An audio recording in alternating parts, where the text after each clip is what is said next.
Hello साथियों, welcome to Gurukul exam. चलिए साथियों, कल 1 फरवरी को पहले पेपर में और सेकंड पेपर में जो प्रश्न आए थे उन प्रश्नों को लेकर आए आप सभी के लिए।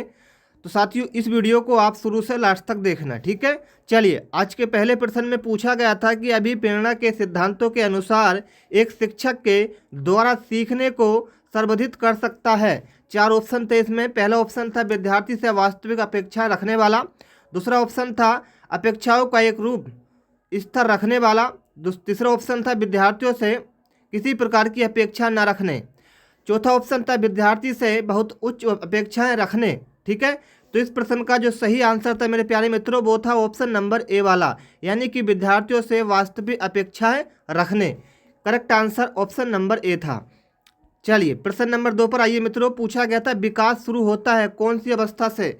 तो ये प्रश्न साथियों हर एक शिफ्ट में पूछा जाता है। मैं आपको बता दूं, विकास जो शुरू होता है हमारे शरीर का वो होता है प्रसव पूर्व अवस्था में। किससे साथियों? प्रसव पूर्व अवस्था से। तो इस प्रश्न का राइट आंसर था ऑप्शन नंबर बी वाला। चलिए आइए आगे, बहुत अच्छा प्रश्न है। पूछा गया है बहुविध बुद्धि सिद्धांत के अनुसार सभी प्रकार के पशुओं, खनिजों और पेड़ पौधों को पहचानने और वर्गीकृत करने की योग्यता क्या कहलाती है। बहुत अच्छा प्रश्न था। तो ये कहलाती है मेरे मित्रों प्राकृतिक बुद्धि। क्या साथियों? प्राकृतिक बुद्धि। तो राइट आंसर आपका था बी वाला। चलिए आ जाइए अगले प्रश्न पर। अगला प्रश्न जो आपसे पूछा गया है वो पूछा गया कि अधिकांश व्यक्तियों की बुद्धि औसत होती है, बहुत कम लोग प्रतिभा संपन्न होते हैं और बहुत कम व्यक्ति मंद बुद्धि के होते हैं। ये कथन के प्रतिस्थापित सिद्धांत पर आधारित है। बहुत अच्छा प्रश्न है साथियों। इस प्रश्न का जो सही आंसर मेरे मित्रों होगा वो हो जाएगा आपका बुद्धि के वितरण। क्या साथियों? बुद्धि के वितरण। तो सही आंसर था आपका ऑप्शन नंबर बी वाला, ठीक है। चलिए मित्रों आगे आ जाइए। प्रश्न नंबर 5 पर पूछा गया सहयोगी अधिगम में अधिक उम्र के प्रवीण विद्यार्थी छोटे और कम निपुण विद्यार्थी की मदद करते हैं, ठीक है। तो 4 ऑप्शन थे। पहला ऑप्शन था गहन प्रतियोगिता होती है। दूसरा ऑप्शन था उच्च नैतिक विकास होता है। तीसरा ऑप्शन था समूहों में द्वंद्व होता है और चौथा ऑप्शन था उच्च उपलब्धि और आत्मसम्मान विकसित होता है। तो प्रश्न नंबर जो आपका साथियों 5 था, इस प्रश्न का सही आंसर था आपका उच्च उपलब्धि और आत्मसम्मान विकसित होता है। तो करेक्ट आंसर क्या था? ऑप्शन नंबर डी वाला, ठीक है। चलिए आ जाइए मित्रों प्रश्न नंबर 6 पर आइए। प्रश्न नंबर 6 में आपसे पूछा गया कि जब पूर्व का अधिगम नई स्थितियों के सीखने को बिल्कुल प्रभावित नहीं करता तो ये क्या कहलाता है? तो मित्रों ये जो कहलाता है वो कहलाता है, 4 ऑप्शन थे आपके सामने। पहला ऑप्शन था अधिगम का शून्य स्थानांतरण।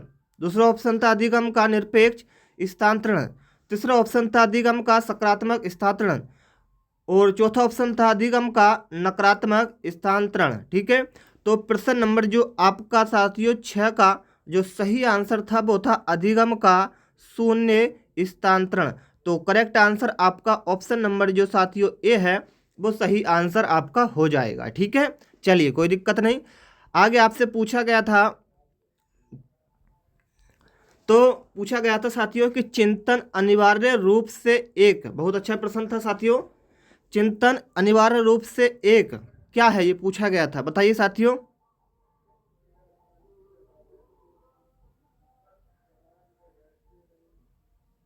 चिंतन अनिवार्य रूप से एक पूछा गया था। बताइए साथियों फटाफट। प्रश्न नंबर 7 का आपको आंसर बताना है। चिंतन अनिवार्य रूप से एक क्या है साथियों? संज्ञात्मक गतिविधि। क्या साथियों? संज्ञात्मक गतिविधि। तो आपका राइट आंसर क्या था साथियों? ऑप्शन नंबर जो ए था वो आपका सही आंसर था, ठीक है। चलिए साथियों आपको बता दें साथियों, प्रश्न नंबर 8 का आंसर ध्यान से नोट करिएगा कि एक बाल केंद्रित कक्षा में बच्चे सामान्यतः सीखते हैं कि एक बाल केंद्र कक्षा में, यानी कि एक बाल मतलब बालकों का जो केंद्र होता है, विद्यालय होता है, उसमें जो कक्षा में बच्चे होते हैं वो सामान्यतः क्या सीखते हैं, ये पूछा गया था। प्रश्न को समझिए उसके बाद आंसर दीजिएगा, ठीक है। चलिए आइए।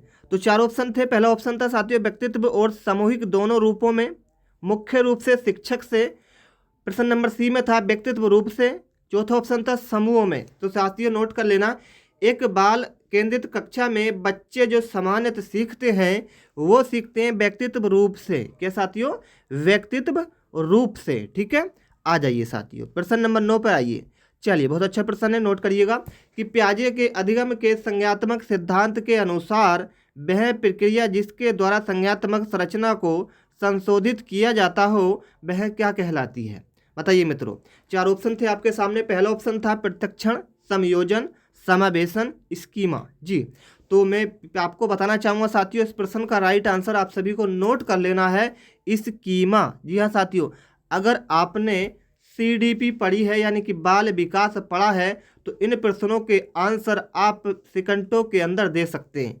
सबसे पहले मैं आपको बता दूं, CDP जो होता है एक सब्जेक्ट, ये आपको पढ़ने का नहीं एकदम समझने का सब्जेक्ट है। जी हाँ साथियों, इसको जब तक आप समझेंगे नहीं प्रश्नों के आंसर सही से कर नहीं पाएंगे। तो इसको जब भी आपका माइंड शांत हो तो आपको रिलैक्स माइंड में ये CDP पढ़नी है, पेडागोजी पढ़नी है। ठीक है साथियों, इस बात का आपको ध्यान रखना है। और एक बार में जो आपको समझ में नहीं आएगी आपको रिवाइज करना है, बार बार इसी को पढ़ना है, तब ये आपके रट जाएगी। ठीक है, चलिए प्रश्न नंबर 10 पर आइए। बहुत अच्छा प्रश्न है, नोट करिएगा मेरे प्यारे मित्रों कि एक शिक्षिका अपने शिक्षार्थियों की सदैव इस रूप में सहायता करती है कि वे एक विषय क्षेत्र से प्राप्त ज्ञान को दूसरे विषय क्षेत्रों के ज्ञान के साथ जोड़ सके। इससे किसको बढ़ावा मिलता है? बहुत अच्छा प्रश्न था।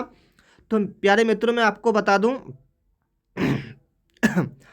कि 4 ऑप्शन थे इस प्रश्न के। प्रश्न को समझिएगा, मैं आपसे दोबारा कहता हूं कि प्रश्न को एक बार और पढ़िएगा। जब भी आप पेपर देते हैं तो समय तो आपके पास कम ज़्यादा होता है।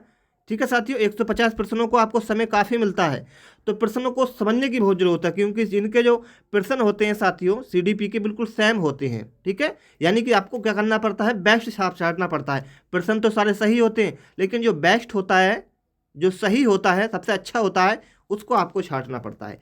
तो इस प्रश्न को मैं दोबारा पढ़ूंगा, आपको बताऊंगा फिर इसका आंसर कि एक शिक्षिका अपने शिक्षार्थियों की सदैव इस रूप में सहायता करती है कि वह एक विषय क्षेत्र से प्राप्त ज्ञान को दूसरे विषय क्षेत्र के ज्ञान के साथ जोड़ सके। इससे किसको बढ़ावा मिलता है? तो सारे मित्रों इसके 4 ऑप्शन थे, पुनर्वलन को, ज्ञान के सह संबंध आंतरण को, व्यक्तिगत भिन्नताओं को, डी या शिक्षार्थी स्वतंत्रता को। तो प्रश्न नंबर जो आपका डी था, सॉरी दोस्तों, प्रश्न नंबर जो 10 था, 10वां था, इस प्रश्न का जो सही आंसर था वो था आपका ज्ञान के सह संबंध एवं आंतरण। ठीक है, तो नोट करिएगा प्रश्न नंबर प्रश्न नंबर 10 का आंसर ऑप्शन नंबर बी हो जाएगा। ठीक है, चलिए आ जाइए प्रश्न नंबर 11 पर आइए मित्रों। बहुत अच्छा प्रश्न है, नोट करिएगा। पूछा क्या गया है, नोट करिएगा कि सृजनात्मकता मुख्य रूप से संबंधित है, सृजनात्मकता मुख्य रूप से संबंधित है मॉडलिंग से, अनुकरण से, अभिसारी चिंतन से या अपसारी बहुविध चिंतन से। बहुत अच्छा प्रश्न है, नोट करिएगा प्यारे मित्रों। इस प्रश्न का राइट आंसर आप सभी का हो जाएगा, करेक्ट आंसर हो जाएगा, नोट करिएगा कि अपसारी बहुविध चिंतन। ठीक है, अपसारी बहुविध चिंतन, तो correct answer option number D हो जाएगा। ठीक है, चलिए साथियों आ जाइए प्रश्न नंबर 12 पर आइए। प्रश्न नंबर 12 आपसे क्या पूछ रहा है उसको नोट करिएगा और पूछिएगा कि एक विद्यार्थी मेडिकल कॉलेज में दाखिला लेने के लिए कठिन परिश्रम करता है, यानी कि मेहनत करता है, ताकि वह प्रवेश परीक्षा में उत्तीर्ण हो सके। ये विद्यार्थी रूप से अभिप्रेरित है। जी हाँ साथियों, तो ध्यान से सुनिएगा। एक विद्यार्थी एक मेडिकल कॉलेज में दाखिला लेने के लिए कठिन परिश्रम करता है ताकि उसका जो उत्तीर्ण मतलब पास है वो अच्छे अंक से हो सके। तो साथियों मेडिकल कॉलेज तो आप जानते होंगे, ऐसे तो सिलेक्शन नहीं होता, टॉपर का ही सिलेक्शन होता है, जिसको अच्छी तैयारी होती है, अच्छे अंक आते हैं। तो इस प्रश्न का राइट आंसर आप सभी को बताएंगे। पहला ऑप्शन था व्यक्तित्व, दूसरा था अनुभाविक, तीसरा था आंतरिक और चौथा था ब्रह। जी हाँ साथियों, तो इस प्रश्न का राइट आंसर आप सभी का हो जाएगा, ये विद्यार्थी जो है वो आंतरिक रूप से अभिप्रेरित है। ठीक है, तो correct answer option number D हो जाएगा इस प्रश्न का सही आंसर। ठीक है, चलिएगा आ जाइए मेरे प्यारे मित्रों। प्यारे मित्रों प्रश्न नंबर आपको 13 पढ़ना है, उसके बाद इसका आंसर देना है। ध्यान से नोट करिएगा कि व्यवहार का करना पक्ष में आता है किस क्षेत्र के, जी पूछा गया है। तो मेरे प्यारे मित्रों व्यवहार का करना किस पक्ष के क्षेत्र में आता है? ये आता है, नोट करिएगा, सीखने के गतिक कॉग्निटिव क्षेत्र में, सीखने के मनोवैज्ञानिक क्षेत्र में, सीखने के संज्ञात्मक क्षेत्र में, सीखने के भावात्मक क्षेत्र में। ठीक है, तो इस प्रश्न का राइट आंसर आपको बताना है। प्रश्न नंबर जो आपका 13 है, इस प्रश्न का राइट आंसर जो आएगा मित्रों वो आपका आएगा बिल्कुल करेक्ट आंसर, सीखने के गति कॉग्निटिव क्षेत्र में। ठीक है, जी हाँ साथियों, गति को हम क्या कहते हैं, कॉग्निटिव। तो आपका राइट आंसर क्या हो जाएगा, ऑप्शन नंबर ए वाला। ठीक है, चलिए प्रश्न नंबर 14 पर आइए मित्रों। प्रश्न नंबर 14 काफ़ी इंपॉर्टेंट है और नोट करके बताइएगा इसका आंसर। ठीक है, चलिए आपसे पूछा गया है मित्रों, विज्ञान एवं कला प्रदर्शनियों, संगीत एवं नृत्य प्रस्तुतियां तथा विद्यालय पत्रिका निकालने के लिए किस चीज़ का प्रयोग किया जाता है। बहुत अच्छा प्रश्न है। विज्ञान एवं कला प्रदर्शन, संगीत एवं नृत्य प्रस्तुतियां तथा विद्यालय पत्रिका निकालने के लिए विद्यार्थियों को सृजनात्मक मार्ग उपलब्ध कराने, विविध व्यवसायों के लिए विद्यार्थियों को प्रशिक्षित करने, विद्यालय का नाम रोशन करने और अभिभावकों को संतुष्ट करने। जी हाँ साथियों, तो प्रश्न नंबर जो आपका साथियों 14 है, इस प्रश्न का जो सही आंसर आपका आएगा वो आएगा शिक्षार्थियों को सृजनात्मक मार्ग उपलब्ध कराने। जी हाँ साथियों, शिक्षार्थियों को सृजनात्मक मार्ग उपलब्ध कराने। तो करेक्ट आंसर आप सभी का हो जाएगा ऑप्शन नंबर ए वाला। ठीक है, समझिएगा साथियों प्रश्न को। आ जाइए साथियों, प्रश्न नंबर जो आपका 15 है इस पर आइए। प्रश्न नंबर जो आपका 15 है साथियों, इस पर आइए कि एक शिक्षिका अपने शिक्षार्थियों के अनेक तरह की सामूहिक गतिविधियों में व्यस्त रहती है, जैसे कि समूह चर्चा, समूह परियोजनाएं, भूमिका निर्वाह आदि के सीखने के किस आयाम को उजागर करता है। तो ये मेरे प्यारे मित्रों किसको करता है, तो मैं आपको बता दूं इस प्रश्न का राइट आंसर क्या आएगा, वो आएगा साथियों, एक मिनट साथियों, जी इस प्रश्न का राइट आंसर आएगा साथियों, 4 ऑप्शन आपके सामने था। पहला था सामाजिक गतिविधि के रूप में अधिगम, मनोरंजन द्वारा अधिगम, भाषा निर्देशित अधिगम, प्रतियोगिता आधारित अधिगम। तो नोट करिएगा, इस प्रश्न का राइट आंसर आएगा सामाजिक गतिविधि के रूप में अधिगम। Correct answer option number A हो जाएगा। ठीक है, चलिए प्रश्न नंबर 16 पर आएंगे मित्रों। जब एक शिक्षिका दृष्टिबाधित शिक्षार्थियों को कक्षा के अन्य शिक्षार्थियों के साथ सामूहिक गतिविधियों में शामिल करती है तो वह क्या कर रही है। बहुत अच्छा प्रश्न है मेरे प्यारे मित्रों, नोट करिएगा इस प्रश्न को और समझिएगा और फिर इसका आंसर दीजिएगा। ठीक है, चलिए, तो एक शिक्षिका दृष्टिबाधित शिक्षार्थियों को कक्षा के अन्य शिक्षार्थियों के साथ सामूहिक गतिविधियों में शामिल करती है तो वह क्या कहलाती है, वह कहलाती है साथियों समावेशी शिक्षा की भावना के अनुसार कार्य कर रही है। ठीक है, तो करेक्ट आंसर ऑप्शन नंबर आपका बी हो जाएगा। ठीक है, आपको बता दें साथियों, एक शिक्षिका अपने शिक्षण में दृश्य, श्रव्य सामग्रियां और शारीरिक गतिविधियों का प्रयोग करती है क्योंकि इसका क्या कारण है, ये पूछा गया है। चलिए जानते हैं। तो वे शिक्षक को आराम देते हैं, के प्रभावी आकलन को सुगम बनाते हैं, वे शिक्षार्थियों को वैविध उपलब्ध कराते हैं, और उसके बाद आपसे पूछा गया इनमें अधिकतम इंद्रियों का प्रयोग सीखने को संवर्धित करता है। तो प्रश्न नंबर जो आपका 17 है, इस प्रश्न का राइट आंसर आपका डी हो जाएगा। ठीक है, चलिए आगे आपसे पूछा गया कोलबर्ग के अनुसार, साथियों मैं आपको बता दूं कोलबर्ग और पियाजे इनको आपको रट के जाना है। अगर आप चाहते हैं कि आपके अंक अच्छे आएँ तो इनसे जो प्रश्न, इनका सब्जेक्ट जो है कोलबर्ग और पियाजे, इस सब्जेक्ट को आपको रट्टा मार के जाना है। ठीक है, या कि कोई भी इनका कथन पूछा जाए तो भैया आपका प्रश्न सही होना चाहिए। चलिए, कोलबर्ग के अनुसार सही और गलत के प्रश्न के बारे में निर्णय लेने में शामिल चिंतन प्रक्रिया को क्या कहा जाता है।